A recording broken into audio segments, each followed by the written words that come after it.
मंगलमय मंगल करन वीतराग विज्ञान। नमो ताहि जातै भय अरहंतादि महान। करि मंगल करि हो महान ग्रंथ करण को काज। जातै मिलै समाज सब पावै निज पद राज।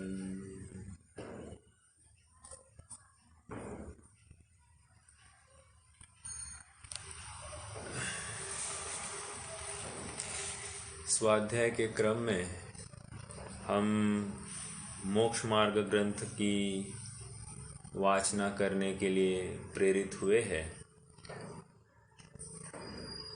मोक्ष मार्ग ग्रंथ को प्रारंभ करने से पूर्व हम सर्वप्रथम इस ग्रंथ के रचनाकार श्री पंडित टोडरमल जी, इनका जीवन चरित्र का भी थोड़ा विचार करेंगे और किन परिस्थितियों में उनका रहना हुआ और किन परिस्थितियों में इस ग्रंथ की निर्मित हुई, इसका भी थोड़ा सा हमें ज्ञान हो तो हमें इस ग्रंथ की और ग्रंथकार की महिमा विशेष रूप से आएगी। हम सबसे पहले प्रस्तावना पढ़ना चाहेंगे और प्रस्तावना में अपन पूरी नहीं पढ़ेंगे, कुछ अंश ही पढ़ेंगे, जिसके माध्यम से हमको थोड़ा बहुत अंदाज़ा आ सकता है कि क्या परिस्थितियां बनी होगी। वैसे आप सब जानते ही हैं कि पंडित टोडरमल जी ये जयपुर में जन्मे हुए हैं और उनके माता जी का नाम रंभा देवी और पिताजी का नाम जोगीदास जी था। वे गोधिका वंश के थे और विशेष रूप से उनका जो कार्यकाल माना जाता है ये विक्रम की 19वीं शती का प्रारंभ है। विक्रम की 19वीं शती का प्रारंभ। अब विक्रम की 19वीं शती जो कह रहे हैं तो हमको यदि ईस्वी सन निकालना है तो ईस्वी सन इसमें 57 को ऐड करने से हो जाता है। मतलब 57 अगर हम ऐड करते हैं तो विक्रम की 19वीं मतलब ईस्वी सन आ जाता है। अब आप सबको ज्ञात होगा हाल ही में मोक्ष मार्ग प्रकाशक वर्ष या 300वां वर्ष मनाया गया। तो ये पंडित जी की ही जयंती के निमित्त में मनाया गया। तो उसी को आधार लेकर हम एक अनुमान लगा सकते हैं कि लगभग पंडित टोडरमल जी 300 वर्ष पूर्व हुए होंगे। ज़्यादातर उनकी आयु के बारे में भी भ्रम है इन द सेंस जानकारी यथार्थ नहीं है। कहीं कहीं ऐसा कहना है कि वे 27 साल की उम्र में ही उनकी आयु पूर्ण हुई थी और कहीं प्रमाण ऐसे मिलते हैं कि 47 साल की उम्र उनकी रही है। तो लेकिन डॉक्टर हुकुमचंद जी भारिल ने उनके ऊपर जो पीएचडी की है तो अनेक तर्क के माध्यम से उन्होंने ये सिद्ध किया कि उनकी आयु 47 वर्ष की ही होंगी, 27 वर्ष की नहीं। क्यों? क्योंकि उनमें उस आयु में जो कार्य हुआ उस कार्य के हिसाब से या ग्रंथ आदि लिखे गए या फिर तत्कालीन जो विद्वान उनके साथ रहे होंगे तो उनके माध्यम से उन्होंने ये सिद्ध किया कि ये 47 साल की उम्र इनकी रही होगी। तो इस न्याय से इनका काल जो है ये 1776 ईस्वी सन 1776 से लेकर 1823 ऐसा माना जा रहा है। ठीक है, तो नहीं सॉरी, ये ईस्वी सन नहीं, विक्रम संवत की बात है। तो इसमें 57 ऐड कीजिए, तो 57 ऐड करने से जो कोई वैल्यू आएगी तो ये लगभग 85 एंड हाँ मतलब 1833 से लेकर 1890 तक इनका काल बना होगा, ऐसा हमको मोटा मोटा लग रहा है। ठीक है, तो एक बात ये है। दूसरी बात, इसकी प्रस्तावना बहुत ही डॉक्टर साहब ने रोचक बनाई है, इंटरेस्टिंग बनाई है। कारण यह है कि उन्होंने तात्कालिक परिस्थितियों का थोड़ा सा प्रकाश डाला है इस प्रस्तावना में, एक बात। और दूसरी बात, उन्होंने कुछ उद्धरण दिए हैं साधर्मी भाई रायमल जी द्वारा लिखित उनकी जीवन पत्रिका में। जीवन पत्रिका नाम की उनकी कोई एक ऑटोबायोग्राफी होगी। उस ऑटोबायोग्राफी में जो कोई बातें लिखी है उनके उद्धरण दिए हैं। तो उद्धरण मतलब कुछ पॉइंट्स दिए जिसके माध्यम से हम जान सकते हैं कि तात्कालीन क्या परिस्थितियां रही होगी। ओके, हम ये प्रस्तावना से पढ़ना प्रारंभ करते हैं और जहाँ जहाँ हमको पूरा नहीं पढ़ेंगे, लेकिन कुछ महत्वपूर्ण बिंदुओं के ऊपर हम प्रकाश डालेंगे। क्यों प्रकाश डालना है? क्योंकि हमको ग्रंथकार के बारे में और इस ग्रंथ की महिमा पहले हमारे चित्त में बने तो फिर हमको इसकी महानता भी ख्याल में आएगी। वैसे मैं आपको बताऊं कि इसमें यदि हम निष्पक्ष बुद्धि से इस ग्रंथ को समझे तो यह हमारे लिए एक अमृत का काम कर जाएगा। लेकिन तकलीफ ये है कि हम निष्पक्ष बुद्धि से किसी भी बात को पकड़ना नहीं चाहते, समझना नहीं चाहते हैं, और इसीलिए तकलीफें खड़ी होती है, वाद विवाद के प्रसंग आते हैं। जैसे आपको बताओ कि समनभद्र स्वामी को किसी उनके सामने कोई व्यक्ति बैठा है और वो उनको पूछता है कि हे आचार्य, कि आप तो कहते जैन धर्म महान है, बहुत सुहावना है और बहुत ही प्रतिभाशाली है, तो फिर आज जैनी कम क्यों है और जैनी है तो आपस में इनका विरोध क्यों है? ऐसा प्रश्न खड़ा किया समनभद्र स्वामी के सामने। तो पंडित मतलब आचार्य समनभद्र स्वामी ने युक्तानुशासन में 12वीं कारिका है, वहाँ एक जवाब दिया है। जवाब कुछ इस प्रकार मैं पढ़ता हूँ। काल कलिर्वा कलुषाशयो वा श्रोतुर्प्रभुक्तं वचनानयो वा त्वच्छासने एकाधिपतित्वलक्ष्मी। तो यहाँ पर क्या कह रहे हैं कि 3 बिंदु दे रहे वे। 3 बिंदु क्या है? काले कलिर्वा। काले कलिर्वा मतलब कह रहे हैं कि ये कलिकाल है। ओके, पॉइंट नंबर 1, कलिकाल है, इसकी वजह से विपरीत बात चलेगी, अर्थात कोई मानेगा इसकी कोई गारंटी नहीं। दूसरी बात हमारी यथार्थ होते हुए भी, बहुत सुंदर होते हुए भी कोई मानेगा ही, इसकी कोई भी गारंटी नहीं। दूसरी बात, बाहर रखो ये। दूसरी बात ये कह रहे हैं कि जो श्रोता है, श्रोता ये कलुषित मन से है। कलुषित मन से है मतलब कषाय से युक्त है एक, या फिर कषाय से नहीं हो तो वे नई विवक्षा नहीं जानते हैं। ये दूसरी बात कही। और तीसरी बात ये कह रहे हैं कि वक्ता भी कहीं कहीं कलुषित मन से है, और यदि कुछ बात करता है तो वो एक नए की ही बात को विशेष रखकर वो बोलता है, अर्थात दूसरे नए की बात ही नहीं करता है।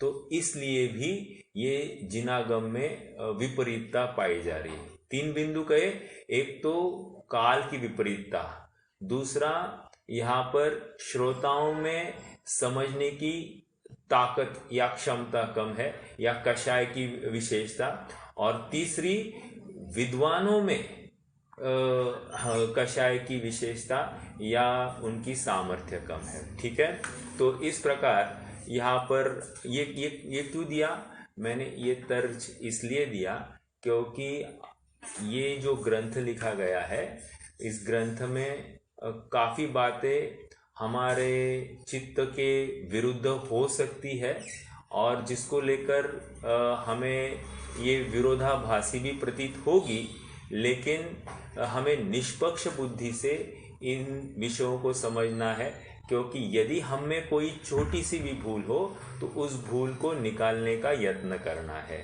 और ऐसा पंडित साहब स्वयं कहेंगे कि मिथ्यात्व वैरी का छोटा अंश भी इस जीव को संसार परिभ्रमण का कारण हो सकता है। क्या कहा? मिथ्यात्व बैरी का छोटा अंश भी इस जीव को संसार का कारण हो सकता है। तो हमें मिथ्यात्व का बिल्कुल पोषण ना हो, इसका ख्याल हम रखेंगे। आइए हम थोड़ा सा पढ़ते हैं। प्रस्तावना, अगर आप सबके पास जिनवानी है तो प्रस्तावना है, मेरी कॉपी में पृष्ठ क्रमांक 15 है, वहां से हम पढ़ना चालू करते हैं। विक्रम की 19वीं शती के आरंभिक दिनों में राजस्थान का गुलाबी नगर जयपुर जैनियों की काशी बन रहा था। आचार्य कल्प पंडित टोडरमल जी की अगाध विद्वत्ता और प्रतिभा से प्रभावित होकर संपूर्ण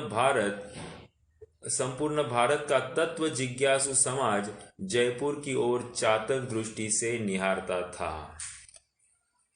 एक पैराग्राफ पढ़ेंगे और इस पैराग्राफ का थोड़ा सा अपन चिंतन करेंगे। भारतवर्ष के विभिन्न प्रांतों से संचालित तत्वगोष्ठियों और आध्यात्मिक मंडलियों में चर्चित गूढ़तम शंकाएं समाधानार्थ जयपुर भेजी जाती थी, और जयपुर से पंडित जी द्वारा समाधान पाकर तत्व जिज्ञासु समाज अपने को कृतार्थ मानता था। साधर्मी भाई रायमल जी ने अपनी जीवन पत्रिका में तत्कालीन जयपुर की धार्मिक स्थिति का वर्णन किया है। देखिए, अब हम पहले पैराग्राफ की थोड़ी चर्चा करते हैं। कह रहे विक्रम की 19वीं शती। विक्रम की 19वीं शती मतलब जैसे हमने चर्चा की यहाँ पर starting of the 19th century, Vikram की। ओके, आरंभिक दिनों में राजस्थान का गुलाबी नगर। अब एक शब्द देखो, राजस्थान का गुलाबी नगर। गुलाबी ये शब्द वैसे विचार करें तो हम इंग्लिश में लिखते हैं ना, how are you, hope you are pink in health. तो पिंक मतलब आप बहुत स्वस्थ हो, ऐसा वहाँ पर हमारा संकेत होता है। देखो जरा क्या हो रहा है। हाँ, आवाज आ रही है मेरी सबको?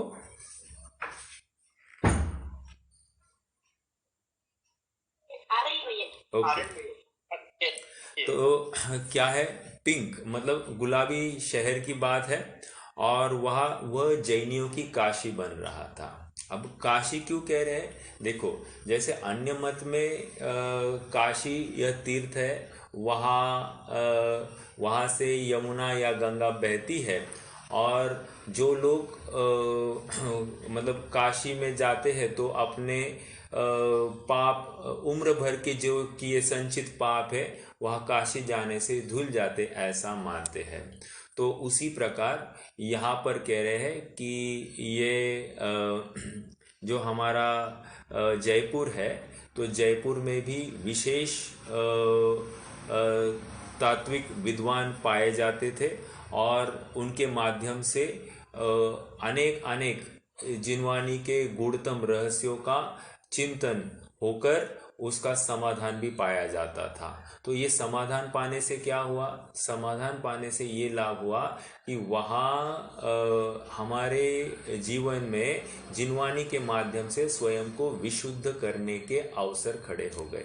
अर्थात जिस प्रकार गंगा जल में एक डुबकी लगाने से हम अपने कर्म धुलते हैं, ऐसा मानते हैं, लोग मानते हैं, उसी प्रकार यहाँ जिन वचनों को के गूढ़ रहस्यों का समाधान पाकर हमारे गूढ़तम आत्म वस्तु का निर्णय करके जीव सुख को प्राप्त होने के अवसर बढ़ते हैं। इस अपेक्षा से इसको काशी, मतलब जैनियों की काशी जयपुर, ऐसा बन रहा था।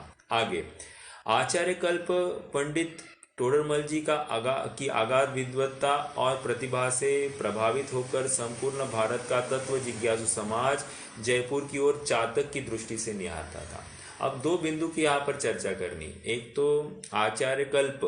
अब व्हाट इज आचार्य कल्प? आचार्य नहीं कह रहे, आचार्य कल्प मतलब आचार्य जैसी कल्पना की है। कल्प मतलब कल्पना। जैसे हम कल्पवासी देव कहते हैं, तो कल्पवासी देव क्यों कहते हैं? क्योंकि वहां पर उनके ऐश्वर्य की कल्पना की जाती है। ओके, उनके विभूतियों की कल्पना या संयोगों की कल्पना की जाती, तो कल्पवासी देव। उसी प्रकार यहाँ पर कह रहे आचार्य कल्प।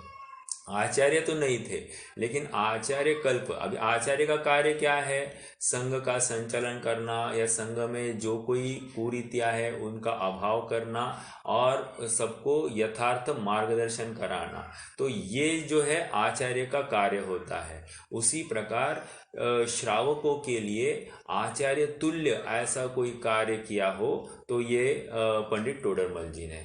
उन्होंने श्रावकों में जो होने वाली जो गलतियां हैं, उनमें जो कुरीतियां हैं, उनको उजागर किया और उनको उजागर करके उनका डट कर उनका विरोध किया, जिसको लेकर अनेकों का जीवन सुधर गया, सफल हो गया। तो इसलिए इनको आचार्य कल्प कहा जाता है। देखो और एक बात है, थोड़ा सा पहले ही बोल दूं, इनको महापंडित भी कहते हैं। महापंडित, देखो पंडित किसे कहते हैं? पंडित उसे कहते हैं कि जो अनेक शास्त्रों का ज्ञाता हो, ओके, तर्क युक्तियां सब जानता हो, वादी प्रतिवादी के साथ में वो चर्चा करने में समर्थ हो, उसको पंडित कहेंगे। लेकिन यहाँ महापंडित का अर्थ ये है कि मात्र शास्त्र का जानकार नहीं, शास्त्र के साथ साथ वे आत्मा के भी जानकार हो। एक बात कि मान लिया कि कोई शास्त्र के साथ साथ आत्मा का जानकार हो, आज के डेट में मिल सकता है कोई जीव, तो कह रहे कौन सी बड़ी बात है। तो पंडित टोडरमल जी की विशेषता ये है कि आत्मा के जानकार के साथ साथ वे लोगों को के भी जानकार थे। ओके, लोगों के जानकार मतलब लोगों की क्या क्या विकृतियां उस समय में पाई जा रही थी, उसका भी अच्छे से अभ्यास उनको था। मतलब लौकिक अभ्यास भी, और अभ्यास होना ही जरूरी नहीं, उस अभ्यास के साथ साथ उन विकृतियों का समाधान शास्त्र के माध्यम से कराने की सामर्थ्य उनमें थी। मतलब वे विकृतियां धर्म के अनुष्ठान से विपरीत है, ऐसा कहने के लिए जिन वचनों का ही आधार लेकर उनका खंडन करने का सामर्थ्य। ठीक है, एक बात ये तो, इसलिए यहाँ पर विशेषता उनमें पाई जाए। और नॉट ओनली लौकिक जनों का अभ्यास, ये लोकोत्तर ने अन्य मत के भी ग्रंथों का विशेष अभ्यास पंडित टोडरमल जी को था। तो जिसके माध्यम से उन्होंने उनके भी ग्रंथों के माध्यम से उनके ही बातों का खंडन भी किया, जो अपने आप में विशेष उपलब्धि है उनकी। क्योंकि हम इतने छोटे से, मान लीजिए 47 वर्ष की उम्र में हम कितने शास्त्र पढ़ सके हैं, आप विचार करना। अभी हमारी भी 40, 45, 50 की एज में अपन कहाँ तक पहुंचे, हमने कितने शास्त्रों को पढ़ा। ओके, तो हार्डली 1 2 3 4 जो कुछ होंगे, 5 10 होंगे, लेकिन उन्होंने अनेकों शास्त्रों को पढ़ा। अभी पढ़ा ही नहीं, पढ़ने के साथ साथ उनका सबका आकलन किया। आकलन मतलब पूरा अपने ज्ञान में उन्होंने उस मेमोराइज कर दिया। और उस समय ना तो हमारे आजकल जैसे कोई टैब्स थे या फिर मेमोरी में रखने जैसे ग्रंथ अवेलेबल थे।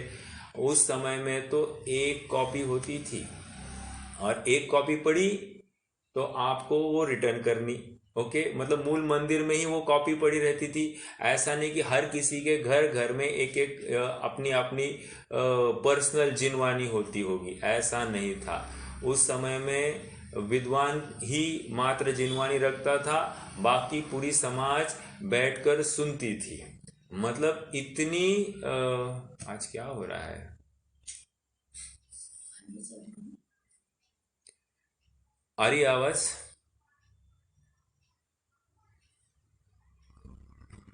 मैं एक 2 मिनट में फिर से लॉग इन करूँ? एक्चुअली मेरे ख्याल से नेटवर्क जा रहा है। शैंस, जो पंडित साहब का जो उस समय में जो कोई अभ्यास था, वो मात्र शास्त्रों को पढ़कर था। उसका मतलब कहीं भी उनको याद करने के लिए ऐसे कोई अवसर नहीं थे। और आप सबकी जानकारी के लिए बताऊं कि प्रारंभिक दिनों में वे मुनीम का काम करते थे। वे जयपुर से लगभग 150 किलोमीटर दूरी पर सिंघाना नामक एक गांव था, वहाँ पर वे मुनीम की नौकरी करते थे। दिल्ली के कोई साहूकार थे, उनकी वहाँ पर फर्म थी, और उनके फर्म में वे मुनीम थे। मुनीम मतलब में भी वे वहाँ के जो खाता वही लिखते होंगे, वो काम उनका होता था। इसका मतलब हमको ये भी, हाँ बोलिए। इनके बारे में ये भी एक है ना कि इन्होंने लैंड रिकॉर्ड्स है ना इंडिया में, तो इन्होंने स्टार्ट किया है लैंड रिकॉर्ड्स। अब ये मेरे लिए, हाँ ये मेरे लिए नई जानकारी है।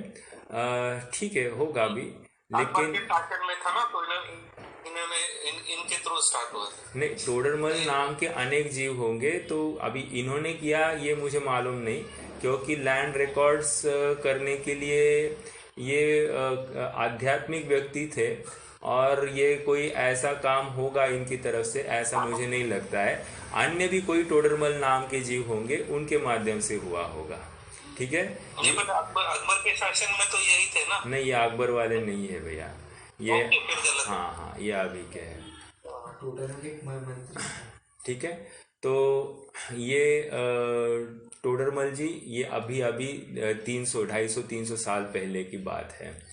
तो आइए, हम ये देख रहे थे कि उनके लिए शास्त्रों की कॉपियाँ ज़्यादा उपलब्ध नहीं थी। जो कुछ था कॉपी पढ़ना, एक ही कॉपी पढ़कर विद्वान पढ़ते थे, और वही सभा मात्र बैठी रहती थी। उनके पास कोई, किसी के पास पर्सनल कॉपी नहीं होती थी। तो भी वो उस समय के जीवों की बुद्धि ऐसी कि शास्त्रों के पूरे शास्त्र के शास्त्र कंठपाठ हो जाते थे। आपको एक उसमें से मैं कुछ बिंदु भी बताऊंगा। अभी तो थोड़ा सा हम आगे बढ़ेंगे। हम ये देख रहे हैं कि पूरा भारत का तत्व, मैंने ये अभी इतनी चर्चा क्यों की, आचार्य कल्प या महापंडित क्यों कहा जाता है? क्योंकि उन्होंने ना ही हमारी कोई गलतियों के ऊपर उन्होंने प्रकाश डाला, लेकिन उनको सुधारने का भी कोई मार्गदर्शन किया। ठीक है, और ये अत्यंत करुणावश किया। यदि कषायवश करते तो वो तो निश्चित रूप से पाप का कारण होता, लेकिन ये तो करुणावश किया हुआ कार्य है। हमारा हित ही इसमें है, ऐसा हमको समझना चाहिए। देखो, जिसको सुधरना है वो शत्रु से भी कोई ना कोई चीज ले सकता है, और जिसको बिगड़ना है वो अच्छे अपने मित्रों से भी वो बुरी चीज लेकर वो बिगड़ सकता है। समझ में आया? तो सुधरना बिगड़ना ये सब हमारे हाथ की बात है। हमारा पुरुषार्थ ही वहां पर कार्यकारी है। यहाँ और एक बिंदु आया, सारा भारत का तत्व जिज्ञासु समाज जयपुर की ओर चातक दृष्टि से निहारता था। ना व्हाट इज चातक? देखो, चातक एक पक्षी होता है, और चातक क्या करता है कि अ, वो पानी जो पीता है ना, वो कोई जमीन पर पड़ा हुआ पानी, बास मतलब मिक्स पानी नहीं पीता है, वो डायरेक्टली प्योर पानी पीता है। और क्या होता है, जब बादल गरजते हैं, तो वो बादल से पानी, जो पानी बरसा है, डायरेक्टली वो पानी पीता है। तो ऐसा वो चातक पक्षी की विशेषता है। वो झरने का पानी या नदी का पानी ये पीता नहीं, वो ओनली उस पानी पर जिंदा रहता है। तो आप विचार करना कि क्या उस पक्षी की सामर्थ्य होगी। अब यहाँ पर चातक का अर्थ क्या है? चातक जिस प्रकार बादलों की तरफ बड़े ही आशा से देखता है, उसी प्रकार जो भारत का जैन समाज था, वो भी जयपुर में या जयपुर की गतिविधियों से की जानकारी रखने के लिए, या वहाँ से कोई विशेष बात को समझने के लिए चातक की भांति वो वहाँ पर उनकी तरफ नजरें रखे होते थे। ओके, एक बात ये हो गई। दूसरी बात ये कह रहे हैं कि यहाँ पर जो कोई स्वाध्याय अलग अलग जगह पर चलते थे, वहाँ पर क्या होता था कि मान लीजिए स्थानिक विद्वान है, और स्थानिक विद्वान को कोई प्रश्न खड़ा हो गया, या किसी ने प्रश्न खड़ा किया जिसका समाधान स्थानिक विद्वान नहीं दे पाया, तो क्या होता था कि मैं भी किसी प्रांत में जाता था, उस प्रांत के लेवल पर भी किसी ने नहीं सॉल्व किया, तो फिर वो आगे चलकर वो प्रश्न जयपुर आता था। ऐसे पूरे भारतवर्ष से प्रश्न आते थे। तो आप विचार करना, हजारों की तादाद में ऐसे प्रश्न आते होंगे, और जिनका समाधान यहाँ पर जयपुर से किया जाता था। तो कितना बड़ा कार्य चल रहा था, आपको उसका अनुमान आएगा। अपन अगले पैराग्राफ में पढ़ेंगे तो आपको अनुमान आएगा कि क्या बड़ी बड़ी गतिविधियां चली उनके काल में। हम भी आज के डेट में हम इतने अपडेट है और हाईटेक है, इतना होते हुए भी हम उतने उनके जितनी प्रभावना शायद ही कर पाए। ठीक है, तो ये चातक दृष्टि से उसकी हमने चर्चा की। आगे क्या कह रहे हैं? मंडलियों में चर्चित गुणतम शंकाएं समाधानार्थ जयपुर भेजी जाती थी, और जयपुर से पंडित जी द्वारा समाधान पाकर तत्व जिज्ञासु समाज अपने को कृतार्थ मानता था। मतलब पंडित साहब उन सभी शंकाओं का समाधान करने में समर्थ थे। ये भी एक बात यहाँ पर अधोरेखित हो रही है। आगे, साधर्मी भाई ब्रह्मचारी रायमल जी ने अपनी जीवन पत्रिका में तत्कालीन जयपुर की धार्मिक स्थिति का वर्णन इस प्रकार किया है। अब यहाँ पर साधर्मी भाई ऐसा विशेषण क्यों लगाया है, देखो थोड़ा समझाता हूँ। साधर्मी भाई ये इसलिए विशेषण लगाया है क्योंकि वैसे रायमल जी नाम के तो बहुत से जीव होंगे। जैसे आप सबको मालूम है कि राजमल जी पंचाध्यायी के रचयिता राजमल जी, तो वो भी बहुत ही प्रसिद्ध है, लेकिन वो 500 वर्ष पुराने हैं। और ये जो है रायमल जी, साधर्मी भाई रायमल जी, ये इसलिए कहते क्योंकि रायमल जी ये पंडित जी के साथ रहे, और इसलिए उन्होंने उनको साधर्मी भाई ऐसा ही वे उनको बुलाते थे। तो उनको वो विशेषण ही लग गया, तो उस विशेषण के साथ में ही उन्होंने हर जगह पर अपना परिचय होने लग गया। ओके, आपको बता दूं कि साधर्मी भाई रायमल जी जो है, इनकी भी बहुत ही प्रेरक घटना है।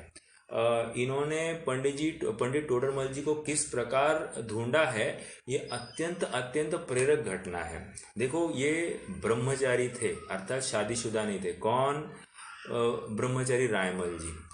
हुआ ऐसे कि उनको तत्व संबंधी बहुत जिज्ञासा हो गई, बहुत सारे प्रश्न खड़े हुए। तो वे जहाँ पर रहते थे, वहाँ के लोगों ने उनको ये सलाह दी कि आप एक काम करो, जयपुर जाइए, जयपुर में पंडित टोडरमल जी है, और पंडित टोडरमल जी आपके समाधान कर सकते हैं। वे गए जयपुर, जयपुर गए तो उन्होंने इनके घर गए, तो घर जाकर उन्होंने पंडित जी का होने का पूछा। तो घर वालों ने बताया कि पंडित जी घर पर नहीं है अभी। तो तो वे निकल गए लेकिन जिज्ञासा पूरी बरकरार थी।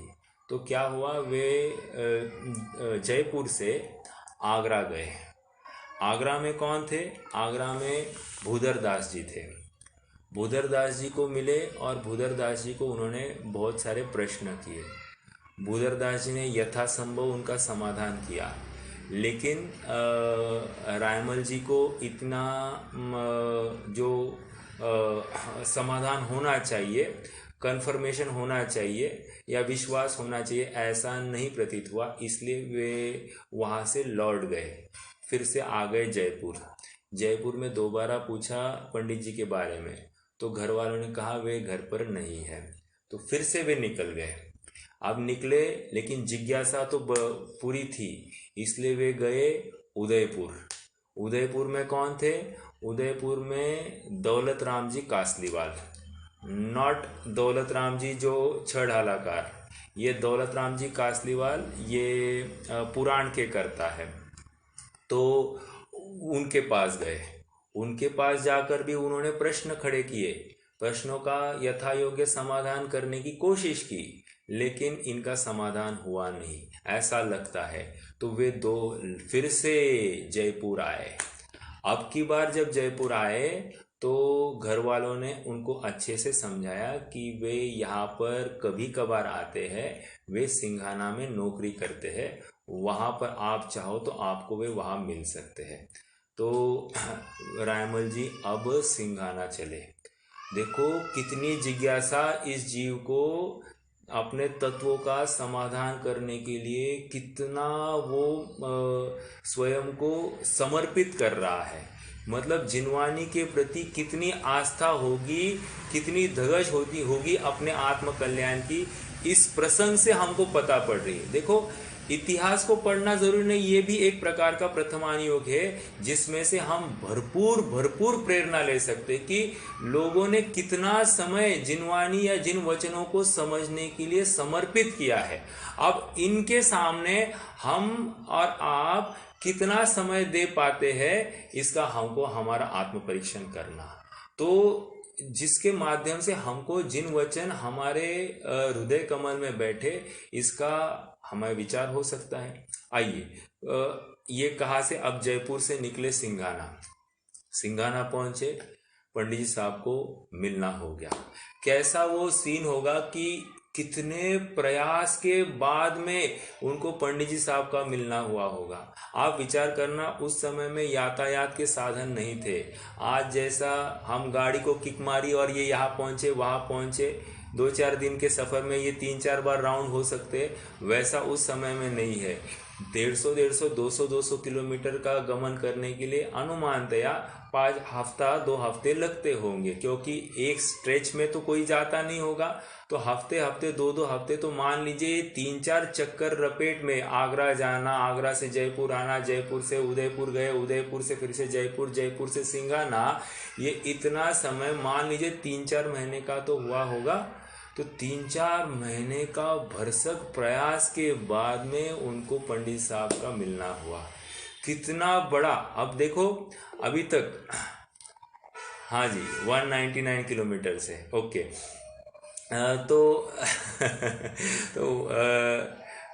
तो सिंघाना पहुंचे। अब मतलब और 50 किलोमीटर बढ़ गया, 50 किलोमीटर के लिए और 1-2 दिन बढ़ गए पहुंचने के लिए। तो कहने की बात यह है कि पहुंचे। अब पहुंचने के बाद उन्होंने पंडित साहब को प्रश्न किए और वे स्वयं अपनी जीवन पत्रिका में लिखते हैं, ब्रह्मचारी रायमल जी, कि हमने मल जी को सहस्त्र प्रश्न करे और उन सहस्त्र प्रश्नों का समाधान मल जी ने एक गोमट सार के आधार से किया। कितने सहस्त्र प्रश्न किए और सहस्त्र मतलब हजारों प्रश्न किए, एक प्रश्न हो, दो प्रश्न, अरे एक प्रश्न का समाधान करने में अगर आप समझो 1 मिनट 2 मिनट लगते होंगे, 1000 प्रश्नों का समाधान करने के लिए कितना समय दिया होगा पंडित साहब ने, आप थोड़ा सा विचार करना। और पंडित साहब की प्रकृति कैसे, मतलब एकदम गंभीर व्यक्ति, किसी में ज्यादा, जो अध्यात्म की रुचि रखने वाला जीव है वो कितना विषयों में उलझेगा या औरों के साथ उलझेगा, लेकिन किसी साधर्मी की, किसी की जिन वचनों के प्रति इतनी उत्साह देखकर हजारों प्रश्नों का समाधान करने के लिए कितना धैर्य रखा होगा। ये मेरा सामयिक का टाइम, ये मेरा ये टाइम है, नहीं नहीं नहीं, मतलब वे किसी को उन्होंने ऐसा उनको भी कितना बियर किया, ये आपको मतलब समझ में आएगा। हालांकि चलिए, तो 1000 प्रश्न हो गए, 1000 प्रश्नों का समाधान एक गोमट सार के आधार से। तो कह रहे हैं कि तब मुझे केवल ज्ञान की महिमा आ गई, मतलब पंडित जी साहब का ज्ञान की ताकत देखकर, उनका क्षयोक्षम देखकर मुझे केवल ज्ञान की महिमा आ गई। देखो कितना प्रभावित हो सकता है जी। अब इसके आगे हुआ क्या, इसके आगे रायमल जी साहब पंडित जी साहब के साथ में ही रहे और उन्होंने क्या किया, इनको प्रेरणा दी, आपको इतना शास्त्रों का अभ्यास है तो आप गोमट सार का अनुवाद क्यों नहीं करते हो। तो उनकी वो जो अनुवाद था, फिर इनकी प्रेरणा से उन्होंने गोमट सार कर्मकांड, जीवकांड, लब्धिसार, क्षपनासार और त्रिलोकसार, इन 5 ग्रंथों का उन्होंने उस समय की वज्र भाषा में अनुवाद कर दिया और टीका लिखी। और रायमल जी स्वयं लिखते हैं, मल जी लिखते गए और हम बाँचते गए, मल जी लिखते गए और हम बाँचते गए। मतलब क्या, वो 1 पेज लिखा, ये हमने पढ़ना चालू कर दिया, मतलब थोड़ा भी समय, मतलब इनकी भी जिज्ञासा देखिए कि कितना उस विषय को समझने के लिए तत्पर थे। गोमट सार जीवकांड हमने अभी पढ़ा ना, हमको कितना समय लगा, हम डेली 1 घंटा अपन स्वाध्याय कर रहे थे, तो हमने लगभग 400 गाथाओं का स्वाध्याय किया। तो 400 गाथाओं को हमको मेरे ख्याल से 6-7 महीने लगे। तो 6-7 महीने हमने किया, तब जाकर 400 गाथाएं की। उन्होंने गोमट सार कर्मकांड 900-1000 गाथाएं, जीवकांड 800-900 गाथा, 1000, वहां पर भी 1000 पकड़ लीजिए, लब्धिसार, क्षपनासार, त्रिलोकसार, हजारों में ही गाथाएं है, 5-5, 6-6 हजार गाथाओं की टीका, और उसको ये पढ़ते गए, कितना समय गया होगा, कहते हैं कम से कम 1.5-2 साल चला गया, उसमें ये सब कार्य इनसे करा के लिया। अब इतनी प्रतिभा, और मालूम है ब्रह्मचारी रायमल जी ने उनको कहा, आप और कुछ नहीं करना, आप तो बस ये टीका लिखना, बाकी घर की गृहस्थी के खान पान की पूरी व्यवस्था मैं करूंगा। देखो ब्रह्मचारी जीव गृहस्थ की सेवा में तत्पर, उनके ज्ञान के सामने नतमस्तक। आज तो हम देखते हैं कि गृहस्थ ब्रह्मचारी के सामने नतमस्तक होते, यहाँ पर ब्रह्मचारी गृहस्थ के सामने नतमस्तक, उनके ज्ञान की सामर्थ्य के सामने एक्चुअली। तो इतनी प्रेरणा ब्रह्मचारी रायमल जी ने उनको दी, तब जाकर ये उत्कृष्ट कार्य हुए और उनकी टीकाएं आज हम शांति से पढ़ पा रहे। तो इनका पूरा श्रेय ब्रह्मचारी रायमल जी को जाता है, जिन्होंने उनको प्रेरणा दी। ओके, और ये उत्कृष्ट कार्य हो गया, और जिनका नाम सम्यक ज्ञान चंद्रिका इस नाम से प्रसिद्ध होता है। ठीक है, सम्यक ज्ञान चंद्रिका। ठीक है, तो ये यहाँ तक की बात। अब इसके बाद में हुआ क्या, ब्रह्मचारी रायमल जी आ गए जयपुर आए, और उस समय में जयपुर में दीवान थे, अमरचंद जी दीवान, ओके, और एक थे वालचंद जी दीवान। तो ये दोनों को आकर उन्होंने पंडित जी साहब के बारे में बताया। उन्होंने कहा, हमारे जैन धर्म का रत्न ये यहाँ पर नौकरी कर रहा है। वो कहा पूरी समाज इनके ज्ञान से वंचित है, कहा उनको नौकरी का अवसर है, आप उनको यहाँ ले आओ, इनकी पूरी व्यवस्था करो और उनको समाज को इन जिन वचनों के द्वारा उनको समाज को लाभान्वित करने के लिए आप उनको यहाँ पर विराजमान कीजिए। तो विराजमान इन द सेंस उनको यहाँ पर लेकर आए। तो ये दोनों गए, उन्होंने वहाँ पर उनको, हाँ आकाश भाई बोलिए। ये अमर दीवान बोले तो वो क्या, वो जो सिखों को जो मदद किए थे वो जमीन को भी? हाँ, अमरचंद जी दीवान उनकी ही बात आती, बराबर वही है, अमरचंद जी दीवान और वालचंद जी दीवान। जलेबी खिलाने वाले ही हैं। हाँ, वे लोगों को कुछ रात्रि में देते थे, आदि आदि जो थे। पूछ रहे शेर को जलेबी खिलाने वाले। हाँ, शेर को जिलेबी खिलाने वाले हैं वो भी थे, राइट हाँ बोलिए। ये पंडित जी साहब को शुरू से ही जैन धर्म की प्रेरणा कैसे मिली, या फिर उन्होंने अभ्यास कैसे किया? करते हैं ना, वो भी विषय आएगा। मैं तो एक फ्लो में चल रहा हूँ कि ये वो पंडित ब्रह्मचारी रायमल जी के माध्यम से किस प्रकार उन्होंने उनको ढूंढा, ये भी बहुत बड़ी बात है ना भैया। आप थोड़ा सा विचार करो, आप उस काल में जाओ जहाँ पर यातायात के साधन नहीं है, ना फोन है, ना चिट्ठी लिखनी है तो वो पहुंचेगी कब, सब बातों का विचार करो। और उस केस में हम इतनी धगस से उस आदमी को ढूंढ निकाले। देखो आज के डेट में हमको मान लीजिए हमारी शंका का समाधान, हाँ होगा कुछ तो, हाँ होगा कुछ तो, ऐसा नहीं। वो गए उस पूरी शंका का समाधान करने के लिए, उन्होंने कितना यत्न किया, थोड़ा सा विचारणीय बिंदु था। तो मुझे लगा कि ये बिंदु भी यहाँ पर हाईलाइट हो जाए, इसलिए उस क्रम से मैंने ढूंढ कर, मतलब वो घुमा कर ले लिया विषय, ठीक है। तो यहाँ पर जयपुर में आए और जयपुर में उनकी पूरी व्यवस्था की गई, और ऐसी व्यवस्था की गई, कहते हैं कि इनके घर में नौकर रखे और नौकरों को भी अच्छा खासा व्यवस्था नौकरों की भी बनी रही। कैसे पता चला, तो कह रहे हैं कि जब उनको राजा के द्वारा, सैनिकों द्वारा ले जाया गया, तो इनके घर में क्या क्या चीजें थी उसकी लिस्ट बनाई थी। तो कहते हैं कि नौकरों के रूम में चांदी के बर्तन पाए गए।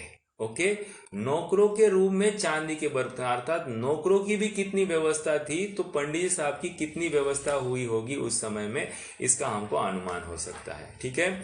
हाँ, और एक बात, जैसे अब ये जो सिंघाना में थे, तो उस समय में पंडित जी साहब की उम्र 20 से 25 साल के बीच में होगी। तो विचार करना, 20 से 25 साल की उम्र में उन्होंने कितना ज्ञान अर्जन किया था। ओके, विशेष बात है, बहुत बड़ी बात है। ऐसी बात मतलब हमको नॉर्मली किसी जीव को इतना ज्ञान 25वें उम्र में नहीं होता है। रोहित भैया का प्रश्न एक वहां पर अधोरेखित है कि उनके गुरु कौन थे, ठीक है। तो उसके बारे में आप थोड़ा रुकिए, अपन अभी थोड़ा सा और पढ़ते हैं। ये अगला पैराग्राफ पढ़ते हैं। अब देखो, अब ये तत्कालीन जयपुर की धार्मिक स्थिति का वर्णन कर रहे हैं। पंडित साहब को अब जयपुर ले आए हैं। अब जयपुर में अब ये पंडित साहब क्या कर रहे हैं, मात्र शास्त्र अभ्यास करते हैं, शास्त्र अभ्यास कराते हैं, शंकाओं का समाधान करते हैं। गांव से जितनी भी, देश भर से जितनी भी चिट्ठियां आती है, प्रश्न आते हैं, उन प्रश्नों का समाधान करते हैं। यही काम पंडित साहब कर रहे हैं, इसके अलावा और कुछ भी काम नहीं। अरे यही काम है, पूरा दिन 24 घंटे भी कम है, इतना बड़ा काम। अब देखिए क्या क्या हो रहा है, 6-7 बिंदु है। थोड़ा सा आप एक पिक्चर इमेजिन कीजिए कि क्या क्या होता होगा। मीन्स आप स्वयं उस काल में आ जाइए, मतलब 300 साल पहले आप ऐसे इमेजिन कीजिए कि हम पंडित साहब के साथ साथ जयपुर में बैठे हैं, और उस ढाई पेड़ी का मंदिर, उस मंदिर का नाम है ढाई पेड़ी का मंदिर, उस मंदिर में हम आ गए हैं। देखिए क्या है, तहा निरंतर, मिल रहा है सेकेंड पैराग्राफ, हाँ, तहा निरंतर हजारा पुरुष स्त्री देवलोक सी नाई चैत्यालय आए महापुण्य उपार्जे। मतलब हजारों स्त्री पुरुष आते हैं चैत्यालय में और पुण्य उपार्जन करते हैं। पॉइंट नंबर 1, हजारों लोग आते हैं, एक दो नहीं हजारों। कौन सा मंदिर होगा कि जहां पर हजारों लोग आकर देव दर्शन आदि कर रहे हैं। ओके, एक। दूसरा, दीर्घ काल का सांचा पाप ताका क्षय करे। ओके, हो गया। अब दूसरा पॉइंट, 150 भाई पूजा करने वाले पाइये। मतलब 150 भाई तो क्या कर रहे हैं उस समय में, वो पूजा कर रहे हैं। ओके, 150 भाषा शास्त्र बांचने वाले पाइए। अब 150 लोग क्या कर रहे हैं, मात्र शास्त्र पढ़ रहे हैं। ओके, आगे 3 बातें हो गई। हजारों लोग आ रहे हैं, 50 अपन 50 पकड़ते, 100 नहीं पकड़ेंगे। 50 लोग देव दर्शन देव पूजा कर रहे हैं, 50 लोग शास्त्राभ्यास कर रहे हैं।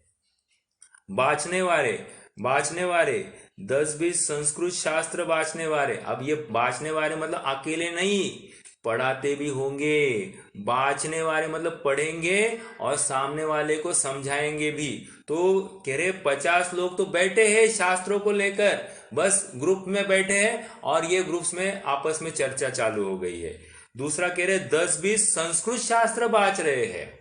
अब पहले क्या है, टीकाएं पढ़ रहे थे, अब यहां पर कह रहे 10-20 संस्कृत शास्त्र पढ़ रहे हैं। ओके, पढ़ रहे और पढ़ा रहे हुआ, मतलब उस समय में जिसको जिसको जो जो पढ़ना है वो वहां पर सब व्यवस्था थी। भगवान का दर्शन करना है, वहां पूजा प्रक्षाल करना है, वो व्यवस्था, या किसी को शास्त्र पढ़ना है तो वो व्यवस्था। और 50 जन शास्त्र पढ़ा रहे तो मतलब 50 प्रकार के शास्त्र पढ़े जाते होंगे वहां पर ग्रुप्स में। या फिर 20 जन यहाँ पर संस्कृत टीकाएं पढ़ रहे हैं तो 20 जन के सामने 2-2 जन भी होंगे तो 41 लोग तो यहाँ पर हो जाएंगे। 40 और पढ़ाने वाला 20, तो ऐसे 60 लोग तो यहाँ पर ही होते होंगे। विचार करना, मतलब आप थोड़ा सा इमेजिन करो, वहां पर आप प्रत्यक्ष मौजूद हो और विचार करो कि क्या क्या चल रहा है वहां पर गतिविधियां। कहा जब पंडित साहब अब जयपुर आ गए हैं और जयपुर में इनको किस प्रकार क्या क्या व्यवस्था चल रही थी, मतलब इसको काशी क्यों कह रहे हैं जयपुर को, ये गतिविधियों को समझकर आपके ज्ञान में आएगा कि कितना बड़ा कार्य चलता होगा उस समय में और कितने समर्पित हुए होंगे लोग कि अपने व्यापार आदि सब बातों को एक साइड में रख के इस कार्य में स्वयं को झकझोर दे रहे, मतलब पूरा उसमें समर्पित कर रहे हैं। ओके, देखो क्या है, 150 भाषा शास्त्र बाँचने वाले पाइए, 10-20 संस्कृत शास्त्र बाँचने वाले पाइए। मतलब पढ़ाने वाले ही हमेशा वही पढ़ेंगे, मतलब ये स्वयं पढ़ते होंगे और दूसरों को पढ़ाते होंगे। 150 जैन चर्चा करने वाले पाइए। अब और कुछ नहीं तो चलो तत्व चर्चा मात्र प्रश्न मेरे शंका समाधान के लिए जैन चर्चा करने वाले 150 लोग पाइए। मतलब ये अलग से, और समझा कितने पॉइंट हो गए, 4 पॉइंट हो गए। आगे 5 पॉइंट हो गए।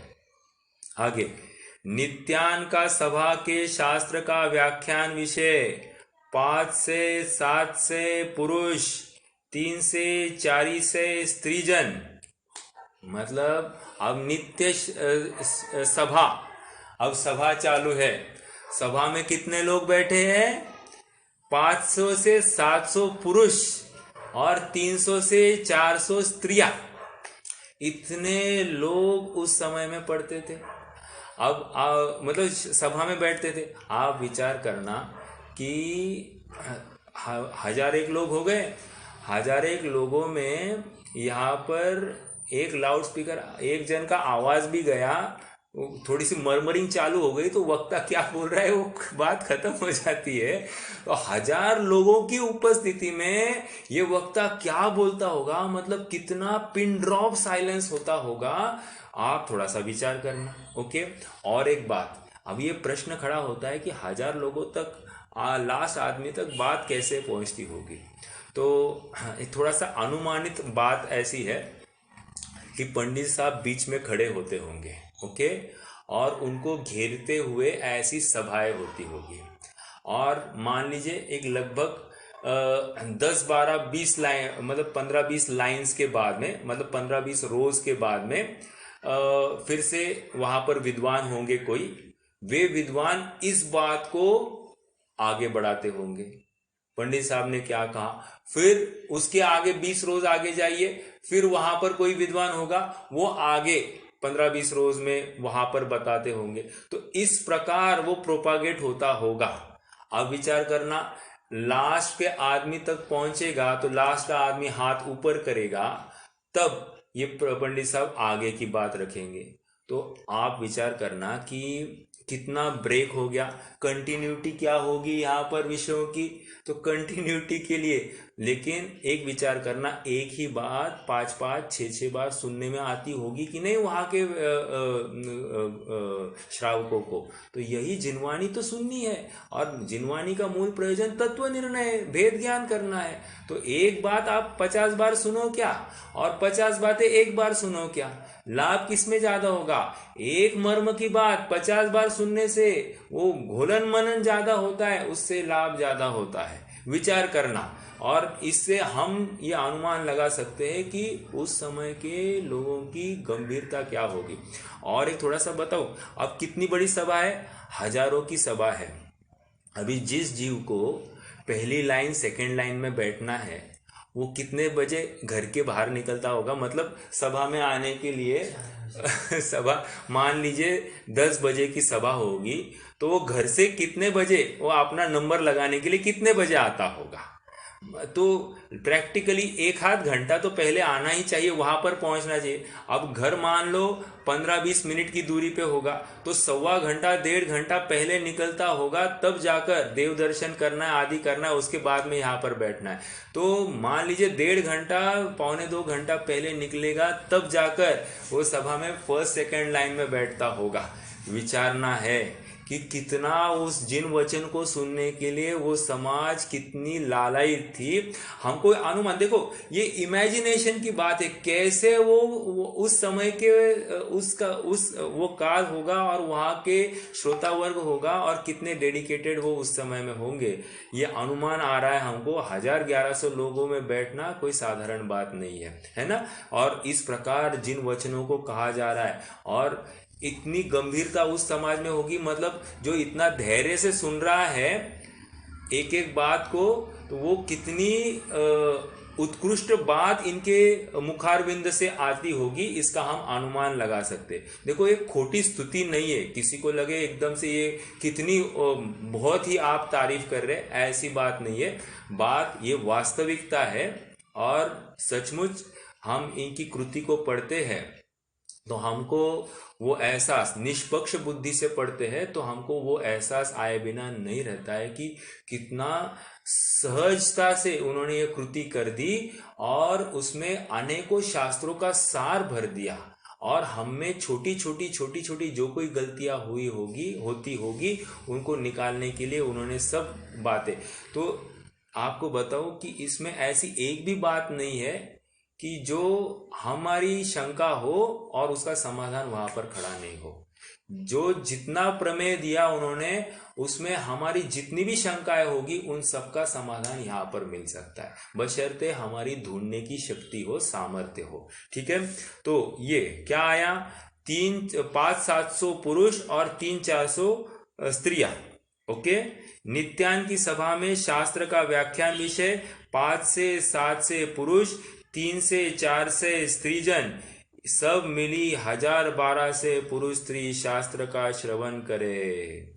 अब देखो आगे, और 20-30 बाया शास्त्र अभ्यास करे। अब अलग स्त्रियों की कक्षा है, या स्त्रियों को समझाने के लिए अलग से वहां पर स्त्रियां ही उनका अभ्यास लेगी, इसके लिए और अलग से व्यवस्था। मतलब हमको लगता है कि चाइल्ड गर्ल एजुकेशन अभी आगे बढ़ा है, ऐसा नहीं है। देखो ये यहाँ पर क्या है, स्त्रियों को भी समझदार बनाने के लिए, उनको भी यथार्थ ज्ञान कराने के लिए वहां पर वो भी व्यवस्था। ठीक है, 20-30 बाया शास्त्राभ्यास करे।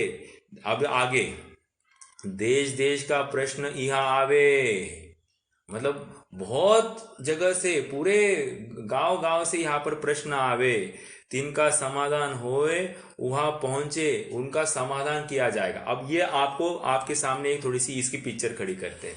देखो क्या होता होगा, टोडरमल जी बैठते होंगे, टोडरमल जी के सामने ऐसे एक 10-20 विद्वान होंगे। ओके, अभी ये बाकी के जो पढ़ा रहे सिखा रहे वो सब अलग, अब यहाँ पर ये 10-20 विद्वान मात्र ये चिट्ठियां आ रही है और चिट्ठियों का जवाब देने के लिए। अब एक गांव मतलब देश भर से अगर चिट्ठियां आ रही है तो आप विचार करना कितनी चिट्ठियां आती होगी। अब ये विद्वान बैठते होंगे कैसे, जैसे जयचंद जी छाबड़ा आदि जैसे ये हाँ दौलत राम जी कासलीवाल आदि जैसे ये विद्वान सामने बैठते होंगे और वे पढ़ते होंगे, ये चिट्ठी का ये प्रश्न आया है और इसका समाधान मांगा है। तो पंडित साहब वहां पर बोलते होंगे ये समाधान लिख देना, तो फिर वो विद्वान वो समाधान लिखते होंगे और वे यथा योग्य पोस्ट जो कोई व्यवस्था होगी वो चिट्ठी भेजने की, वो चिट्ठी भेज दी जाती होगी। मतलब इस प्रकार से ये सब बातें चलती होगी। मतलब वो खाली वर्बली ऐसा कोई समाधान करते होंगे और कोई लिखता होगा विद्वान और वो बात चली जाती थी। अब ऐसी हजारों चिट्ठियां उन्होंने लिख भेजी है, उसका प्रमाण क्या? एक प्रमाण है ये रहस्यपूर्ण चिट्ठी, जो रहस्यपूर्ण चिट्ठी मुल्तान वालों के लिए उन्होंने लिख भेजी थी और वो भी कहा गई थी जहानाबाद होकर आई थी। मतलब मुल्तान से जहानाबाद आई, जहानाबाद से जयपुर आई है। तो आप इमेजिन कर रहे हैं कि कैसे गई होगी। मतलब एक छोटे गांव से एक विद्वान ने ऊपर के विद्वान की तरफ, मतलब कोई बड़े शहर का विद्वान होगा जिसको अच्छी नॉलेज होगी, वहां पर आई होगी, वहां भी समाधान नहीं हुआ तो जहानाबाद से डायरेक्टली कहाँ आई? जयपुर आई। तो इस प्रकार आप समझ सकते हैं कि कितनी घूम फिर के ये चिट्ठियां आती होगी और फिर वहां समाधान पहुंचने के लिए भी कितना समय लगता होगा। लेकिन तत्व जिज्ञासा इतनी प्रबल होती थी कि उसको सुनने के लिए जीव लालायित होता था। तो बिल्कुल ये इसको मतलब सुनकर ये कह रहे हैं ना, स्वयं को कृतार्थ मानता था अपना जैन समाज।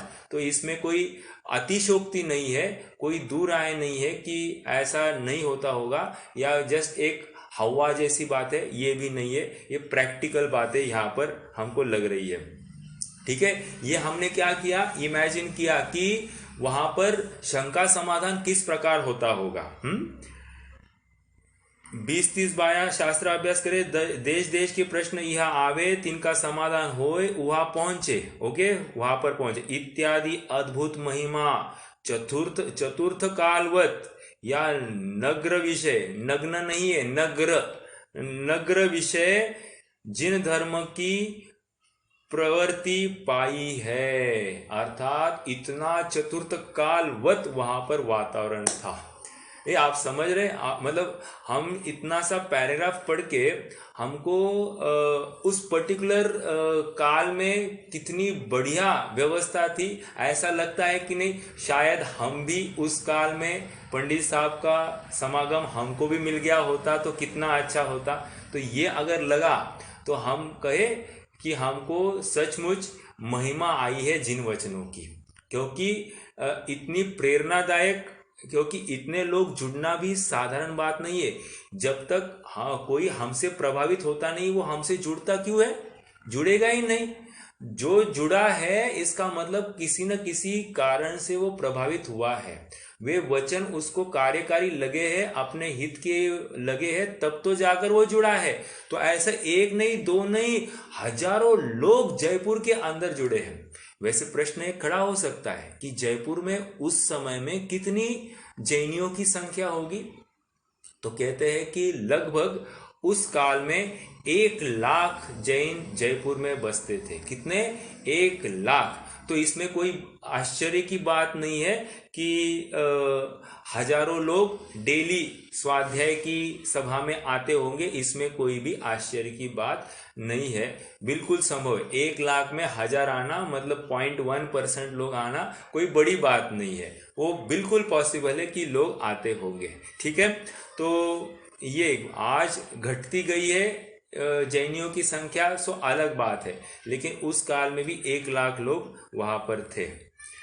ठीक है, तो ये हमने इतना पढ़ा। ये पंडित साहब का जो कर्तृत्व काल था, या फिर उन्होंने जो कोई जिनागम की जो सेवा की है, उनके माध्यम से जो प्रभावना हुई है, इसका एक छोटा सा अनुमान हमको यहाँ से मिल रहा है। अब रोहित भैया का प्रश्न आया कि उनके गुरु कौन थे। तो देखो, उनके गुरु ऐसा तो कोई विशेष जानकारी मिलती नहीं है, एक बात। दूसरी बात, उनकी शिक्षा जयपुर में एक शैली में हुई। अब ना, व्हाट इज अ शैली? शैली कहते हैं ये अध्यात्म को सिखाने के स्थान होते हैं। आपको बताऊं कि सबसे पहली शैली, भारत में सबसे पहली शैली आगरा में पाई गई। ओके, आगरा में जो शैली थी, वहाँ पढ़ने के लिए सांगानेर और कामा, इन गांव से कुछ विद्वान वहाँ पर गए और वे वहाँ पर उन्होंने वहाँ पर अध्ययन किया। अध्ययन करके वे वापस आए और आगरा जैसी तर्ज पर उन्होंने सांगानेर में और कामा में उन्होंने वैसी की वैसी शैलियाँ चालू की। अब सांगानेर से मेरे ख्याल से जयपुर बहुत पास में है।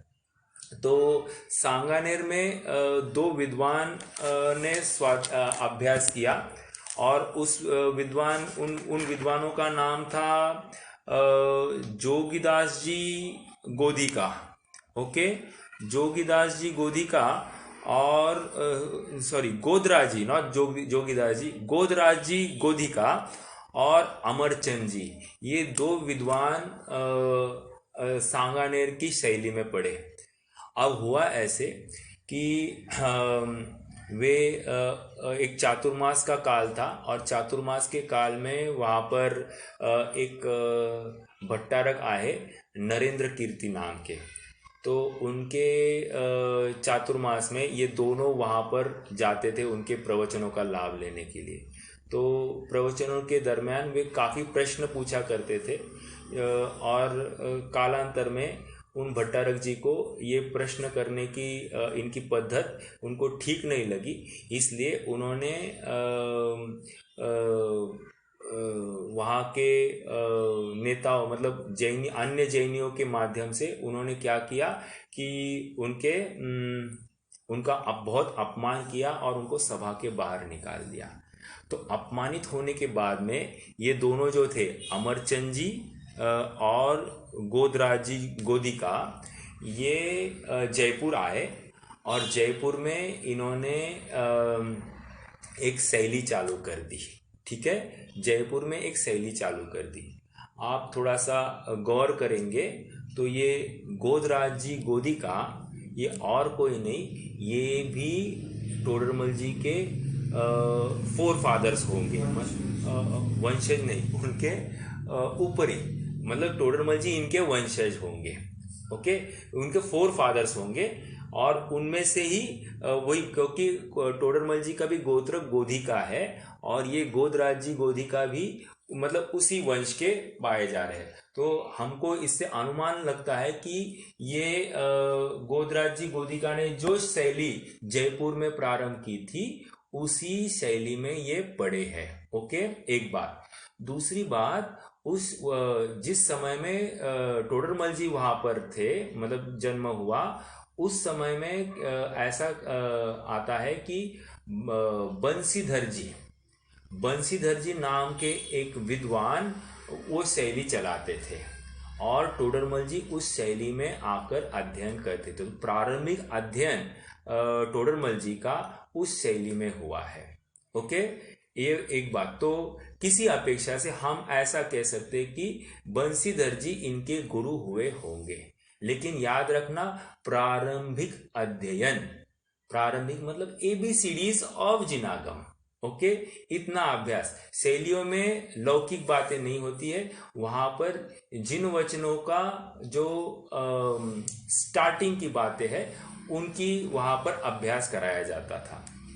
अब और विचारणीय बिंदु, उस समय का एक प्रसंग आपको सुनाता हूँ। समय तो हो गया है, लेकिन ये अधूरा रह जाएगा, लिंक भी टूट जाएगी, तो ये करता हूँ। और रोहित भैया का आंसर में भी शायद कल ही अपन पूरा कर पाएंगे। तो क्या हुआ कि उस समय में जो एक अन्य मत के विद्वान वहाँ से जयपुर में जहाँ पर शास्त्र वांचन हो रहा था वहाँ से जा रहे थे। उन्होंने बहुत सारी भीड़ देखी, भीड़ देखकर वे रुक गए और उन्होंने बाहर खड़े हुए लोगों को पूछा यहाँ पर क्या हो रहा है। तो बाहर वाले व्यक्ति ने कहा कि यहाँ पर शास्त्र वांचना चल रही है। तो जिज्ञासावश वे ऊपर चढ़े। तो जब वे हॉल में आए तो उन्होंने हॉल में जस्ट जहाँ खड़े थे वह बाजू वाले व्यक्ति को पूछा ये विद्वान कौन है। तो विद्वान को बाजू वाले ने कहा ये बंसीधर जी नाम के विद्वान है। तो प्रश्न खड़ा किया इन्होंने एकदम सभा में ही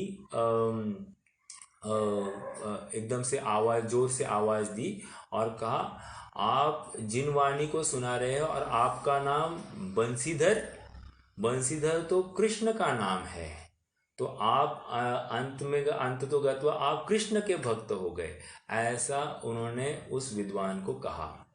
तो उसी सभा में पंडित टोडरमल जी बैठे थे। तो टोडरमल जी ने तब तो बहुत कम एज होगी उनकी, क्योंकि ये प्रारंभिक दिनों में वहाँ पर शिक्षा अर्जन कर रहे थे। तो पंडित जी साहब ने वक्ता की अनुमति ली और उन्होंने कहा मैं इसका समाधान करना चाहूँगा। तो कहते हैं कि उन्होंने 17 प्रकार से बंसीधर का मीनिंग उस अन्य मत के विद्वान को बताया। एक आपको एग्जाम्पल देता हूँ। जैसे बंसी मतलब यहाँ पर कह रहे वंश, वंश को जिसने धारण किया है वो बंसीधर। तो कह रहे कौन सा वंश धारण किया है? तीर्थंकरों का वंश जिसने धारण किया है वो बंसीधर, ये हमारा बंसीधर ये है। एक पहली। दूसरी बात कह रहे हैं कि जैसे बंसी मतलब फ्लूट, वो फ्लूट को क्या होता है? वो फ्लूट को 7 छिद्र होते हैं, 7 छिद्र होते हैं। तो कह रहे कि एक कोई मात्रा आप फू करते रहेंगे, पै आवाज आएगी, तो ठीक से वो आवाज नहीं आएगी। तो उसके लिए जरूरी क्या है कि हम 6 छिद्र दबाए रखें, 1 छिद्र खुला रखें, तो तब जाकर जो इच्छित आवाज है उस फ्लूट से आएगी। तो कह रही है बंसी भी ऐसी है कि वो जिन वचनों को सप्तभंग के माध्यम से समझाती है, सप्तभंग में एक नय को मुख्य करती है, अन्य को गौण करती है, इस न्याय से ये बंसीधर है। अर्थात ये सप्तभंगी के माध्यम से जिन वचनों को धारण कराते हैं, तो ये बंसीधर। और एक है इनका, क्या है?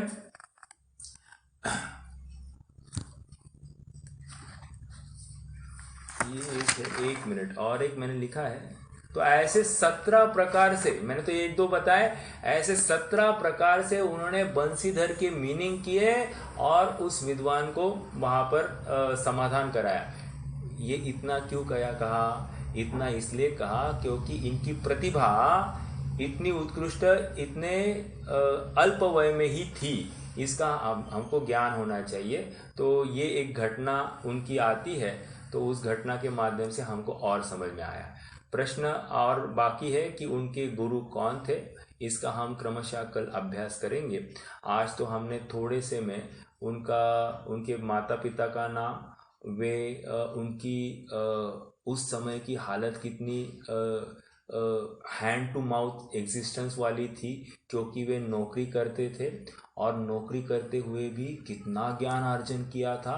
ऐसा नहीं था कि हमारे जैसा एकदम बहुत सारा टाइम उनके लिए अवेलेबल था, और एक एक समय का उन्होंने सदुपयोग करके अपना कैसे शास्त्र का अध्ययन करके स्वयं को प्रकांड विद्वान कर दिया था, और उसके माध्यम से स्वयं में उस आत्मा को भी प्रकट किया होगा। ये हमको अच्छे से उसमें से इनपुट्स मिल रहे हैं। और चर्चा हम 1-2 सत्रों में करेंगे और फिर मूल ग्रंथ के प्रारंभ करने के लिए आगे बढ़ेंगे। आज के लिए रुकते हैं, कल से और विषय को बढ़ाएंगे। ओम नमः। भैया जी ये ग्रंथ भी कैसे लिखेगा, ये आगे है क्या? ये ग्रंथ का ऐसा कोई विशेष आता नहीं है, लेकिन अपन करेंगे चर्चा उसकी भी, ठीक है। ये तो एंड में लिखा गया है, तो मतलब उनके आयु के अंत में लिखा गया है, तो बिल्कुल उनको ऐसा लगा कि इतने सारे शास्त्रों का अभ्यास कौन कर सकता है, तो उन्होंने इस शास्त्र के माध्यम से, इस ग्रंथ के माध्यम से पूरा जिनागम का प्रमेय देने की भावना भाई। ओके, तो करेंगे चर्चा उसकी भी। तो आज के लिए तो रुक जाएंगे और क्रमशः अपन विषय को ले लेंगे, ठीक है।